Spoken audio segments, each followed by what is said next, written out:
Okay, welcome to the Rooney Library Advanced Searching Strategies webinar. This is the March 2025 webinar that follows the February Basic Search Strategies webinar hosted by the library. So I will take us through some slides and then show everyone how to do what I discussed this evening on the library website and databases themselves at the conclusion of the slides. So again, we're building from the Basic Search Strategies webinar from February. Things that my colleague Keela Vila went over in February were quick searching, the library guides, going deeper with databases such as choosing specific ones for specific assignments, and using keywords, subjects, and filters in our library online databases when doing an initial search, as well as evaluating the search results that you get and how to find citations and make sure you are using the correct citation style for the project you are working on. I need to introduce myself. I am Anna Scatoni. I am one of the Adjunct Research Services librarians here at SMWC. I liaise specifically with the Department of Education and the Division of Nursing and Sciences. So those are the groups I work with on a daily basis. So this evening in the Advanced Searching Strategies webinar, we will be going over ways to narrow, broaden, and specify searches. So the main things that we will discuss are Boolean operators, quotation marks, truncation and wildcard symbols, field searching, database-specific tips, and advanced use of myEBSCO. So on the note of myEBSCO, Keela in her February webinar went over how to create a myEBSCO account, and I would highly suggest that if you were not in the February webinar to go and look at how to make a myEBSCO. It's a great tool to use. And then, so this evening we'll talk about things after you've done that. Okay, so Boolean operators and quotation marks, both narrow and broaden searches. So they are in particular the words and, or, and not. This image of the Venn diagrams has a great description. So the word and will narrow searches, as you can see with the yellow gold there. It will only bring up, when placed in between keyword search and advanced searching, the word and will only bring up things and search results, articles that have both terms on either side of the word and in the articles. If you place the word or in between keyword searching, or will broaden the search, as you can see by the gold being in all parts of that center Venn diagram. So the word or broadens because in this example that we have here, everything with the word puppy in it, as well as everything with the word kitten in it, will come up, as well as those articles that reference both puppies and kittens, but not necessarily just the ones with both. It will bring up any and all. And finally, the word not. So it's important to look particularly at the gold portion in the Venn diagram of below not here, because puppy is what will come up if puppy is the word placed before the word not. And then nothing at all pertaining to kittens will come up if the word kitten is placed after the word not in a keyword search. So not is also a Boolean that will narrow as well. To put this into more collegiate terms, as I liaise with the Department of Nursing, they have a project they call PICO reviews, and the P, it's an acronym, and the P in PICO stands for population. So I think that is an application where not is useful if the population that the nursing student is trying to research is quite specific. They can, and they're getting like distractor results that have to do with a completely different type or demographic of person in healthcare. They can search pediatric, not geriatric, or vice versa, that kind of thing. And that would be a good use of the Boolean operator not. So that's in general what Booleans are. Built-in Boolean searching is available on our library database searching. And this is a screenshot of what that looks like. So when we go into the advanced search in a little while together, I will show you, but the Boolean operators, all three of them, can be found in a dropdown beginning with and in between the keyword search boxes on our library advanced search. Moving on to truncation and wildcard symbols. Truncation and wildcard allow the broadening of search results. So the first bullet point here, searching for educat, so truncating the word before its natural end, typing just educat, and adding an asterisk at the end will tell the database to find everything that has some variation and ends in any variety of way. So educate, education, and educated will all come up as valid results. So this is quite helpful when your initial search is really sparse and you would like to broaden it. Wildcard symbols such as exclamation points and question marks can be placed inside of search terms as well, and I will show you examples of those when we get to the portion where I'm showing you the databases. Another nursing example, again with the PICO reviews that I work with students and faculty on, they're trying to confirm that other similar studies have not been really done before in other places, so as not to oversaturate one particular investigation or research area. So using truncation and wildcards and broadening to every variety of an ending of a word is a way to confirm for you that you've done everything possible to find anything related to that keyword. Field searching is the next thing to go over tonight, and it is a simple one. Basically, field searching is what it sounds like. It's to narrow the field that you attach to the keyword that you are searching. And this is, again, a screenshot from our library page where you would be doing this advanced searching. So fields are available on the right side of an advanced search tab. And the drop-down looks just like it is in this photo. So I think field searching is particularly useful for narrowing results. If you have a particular, I think, author title or journal title in mind as a faculty member or as a student, if some researcher stands out and you want to make sure you find something from that particular author, that'll help you find that much faster. If you have a particular journal you're trying to review, that is great to just filter the field to show you the journal title, right? So you kind of need to know something about what you're looking for and how it connects to these field options to use the fields, but it makes relevancy very straightforward and very easy. So that is field searching. I'm going to have just a couple more slides and then I will get into it. So the CINAHL database is the specific database filter and advice I will be showing this evening, primarily because I think it's such a great database and I use it with nursing students, and I know that we have many nursing students and many nursing graduate students that make use of CINAHL.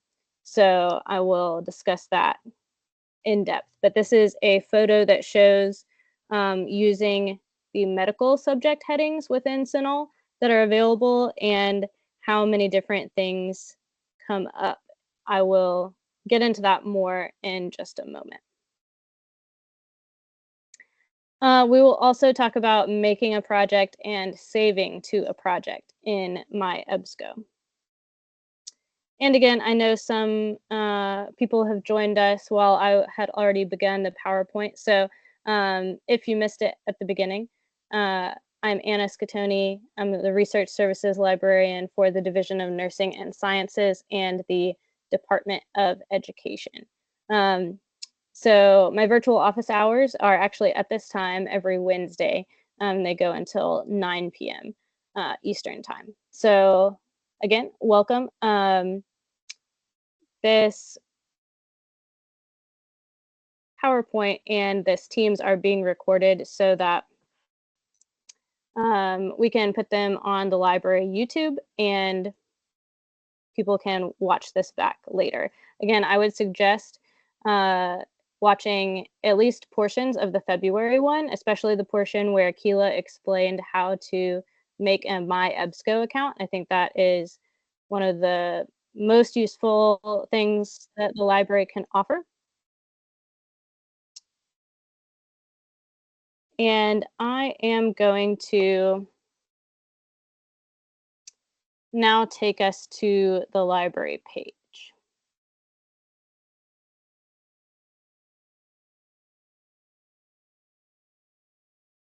So again, the Rooney Library main page. Since today we will be discussing advanced searching, I'm going to do work by clicking on advanced search underneath the quick search main tab. So here we are. I have clicked on advanced search, and again, the field searching options are what you see on the right tab. The Boolean operators are over here on the left, and, or, and not. I have already logged into myEBSCO, as you can see here, and that will be useful in a moment. So let's practice first some Boolean and quotation mark usage. So like I said, since I work with the Department of Education, I'm going to search for student success. And I'll make my second term curriculum development, just as an example. We put and there, so we left the Boolean as and let's see, we're going to get a lot, 45,000 results. That is still a lot considering that and is a narrowing Boolean term. Now I'm going to deploy quotation marks. I did not have quotation marks on the PowerPoint that I went through, but I'm just going to put these around. We're going to leave and as the Boolean operator. Notice that I don't have to go back and put the terms in two different boxes. I can just alter my search from here as long as I have and in all caps. So I've added the quotation marks, but we're searching for the same words and keeping and in between. Notice I have gone from 45,000 plus results to just 1,000. So this is another strategy to keep in mind, is to use quotation marks around multi-word keywords or phrases, because now, as you can see with these first few results as I scroll through,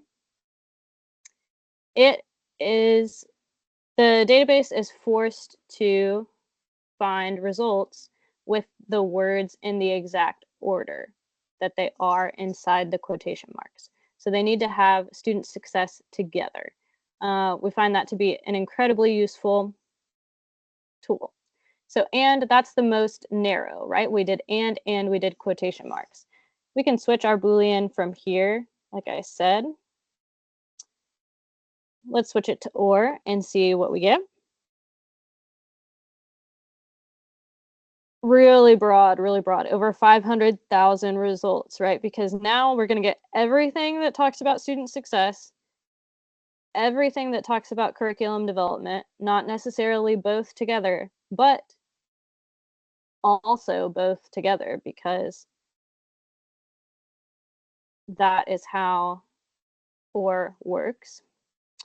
Now let's say we're interested in just student success, not necessarily how curriculum development relates to that.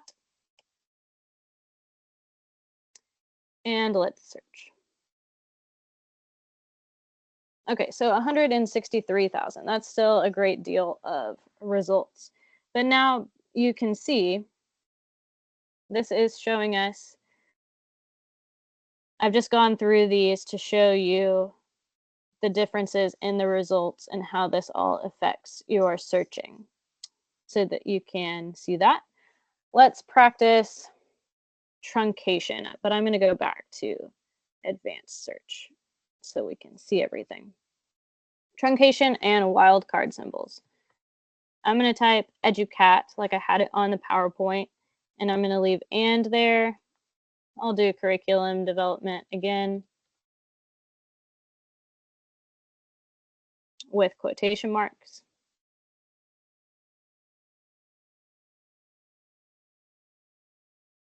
Okay, so 306,000 results.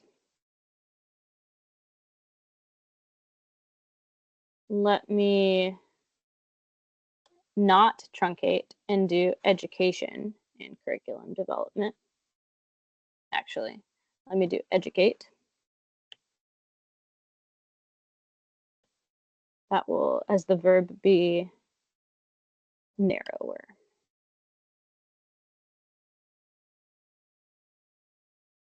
Okay, so there you have it. Educat truncated over 306,000 results versus educate specific word 15,000 results. So like I said, truncating and using the asterisk will cause it to find every variation of the ending of educat. So like I said, we have field searching, we have specific titles. Let's talk about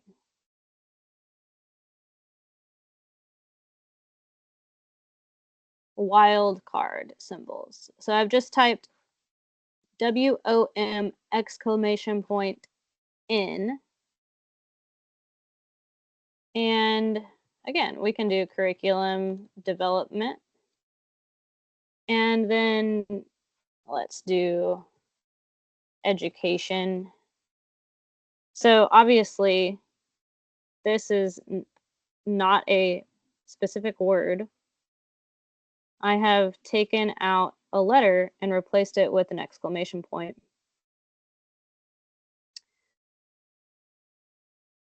Aha, it has backfired.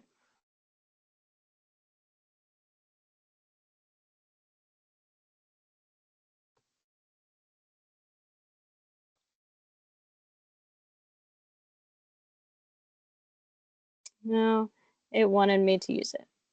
Anyway. Try using the question mark instead of the exclamation. Yeah.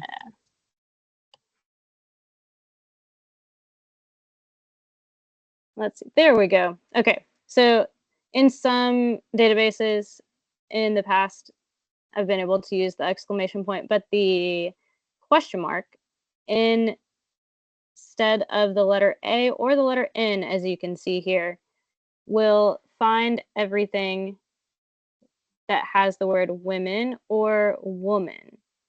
So that is an example of how to use a wildcard symbol, is what we would call this quotation mark. And of course, with the and there is a combination of the wildcard and the Boolean operator.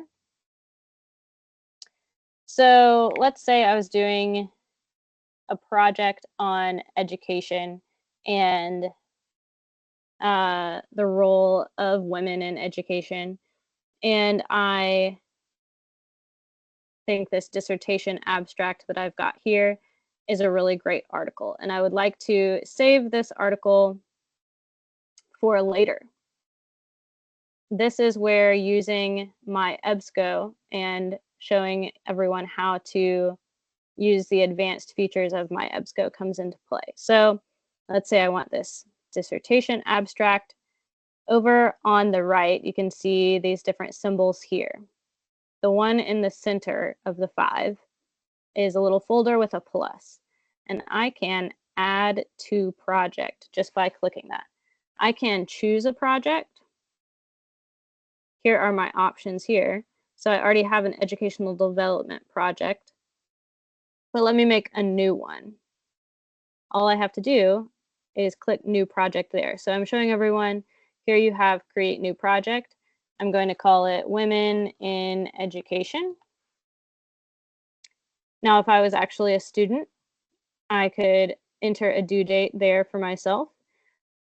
In the description, again, I could put almost anything, but something I would encourage everyone to do, regardless of major or student faculty, any level that you are working, I would suggest to everyone to put the semester that you have worked on the project and that you've created it in the description. Because as Kilo mentioned in the February webinar, your myEBSCO account can follow you throughout your life from institution to institution. So especially if you are an undergrad student and you're thinking about going to grad school, keep your myEBSCO, have it connected to, change it from an SWMC email account to a personal email account, and then you can continue using your myEBSCO in graduate school, and you can go back and see the projects that you have made in the past. All I have to do is click create, and now I have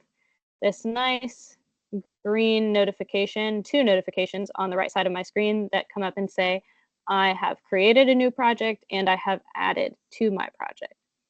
Now, if I go over to the left under the college logo, I have my dashboard, and all I have to do is click projects, and I can do this from any EBSCO screen. I'll see my dashboard under the college logo, and I'll see projects and saved and such.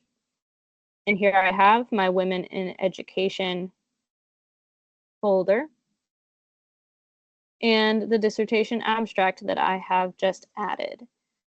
So this is advanced use of myEBSCO that we wanted to focus on tonight, making a project and saving to a project. So again, when you have your search results and you choose a particular article or search, you click on the title, and when it loads, above the title, there should always be these five options. Again, you could download this. You always want to make sure that if you see a good article while you're doing your research, that you save it somewhere, because just saving the link is not reliable for the future, right? So adding and saving to a project will make sure that you can actually see the article in the future. So let's look at the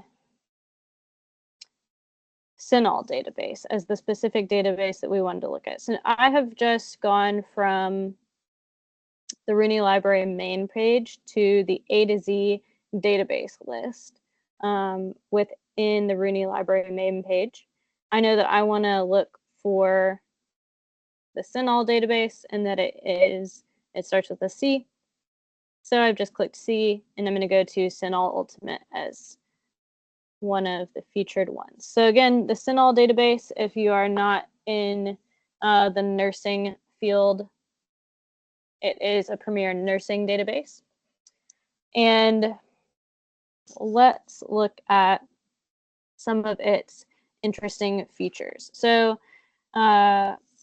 referencing back to the PICO reviews that nursing students do, they really focus in on a very specific population when they are looking at that. So I'm going to do neonatal as a really specific population as my first keyword search term, and I'm going to do premature infant as a similar term. And before I actually click search, I want to show the filter options. Kilo went over filter options. I, of course, want things that are full text and peer reviewed. But I have specific ones that pertain to CINAHL. So if you're in one of these more advanced databases, you're going to get specific filtering options, which we want to encourage everyone to take into consideration. So I'm going to click evidence-based practice because I also know that that's a very important aspect to nursing. I'm also going to do the past 5 years, right? Like maybe impacts after COVID are something that I'm interested in here. And then I'm going to leave search options and publications alone for now. I'm going to, however, click on CINAHL headings, and I have a new search box that comes up, but I'm going to put in neonatal again here. And it brings up the medical subject headings from the National Library of Medicine. I'm gonna pick this first one just to show you. It is literally labeled explode into all of these different subheadings and sub search capabilities. So I'm gonna pick education out of this list, but I'm gonna keep scrolling and see, okay, knowing again, neonatal nurses, that nursing is specific here. And these are more practical sub options, again, that have exploded. I'm going to pick evaluation, right? Because evidence-based practice is important. Methods related to evidence, statistics and numerical data, trends, standards. Okay. And as you can see, I could keep going. These are all the different neonatal subject headings.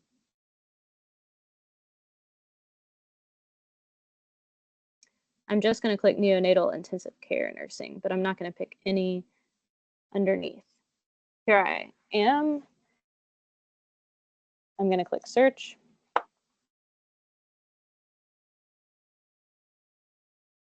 And let's see. Okay, so just under 15,000 results. So if I were to have chosen more of those specific options, I would probably have gotten more of those specific medical subject headings. I could narrow down even further, as you can see. It's interesting. There aren't any available right now, probably because I didn't pick a very scientific, as not a nursing background person myself. Neonatal and premature infant are not the most scientific searches in CINAHL. However, if I was actually, I could find evidence-based care sheets, as well as quick lessons and videos. But at least I do get some great results within CINAHL Ultimate. And the great thing is, as you can see, we are still in EBSCO, so I can do the same thing here. I have the same 5 little icons in the top right, and I can put it into my neonatal research project. There we go. I have added that to my project. Okay, so we have tried to keep this around 30 minutes. I know I've gone over a bit. I want to thank everyone for their participation and their listening. and hanging in there with me through this time. I know it was pretty nitty-gritty. I can take questions if there are any questions.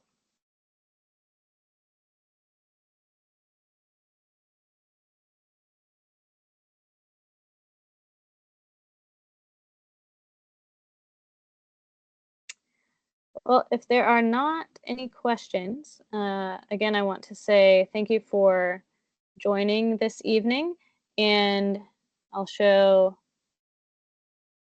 the PowerPoint slide with my contact information and name and whatnot there for you. And again, thank you.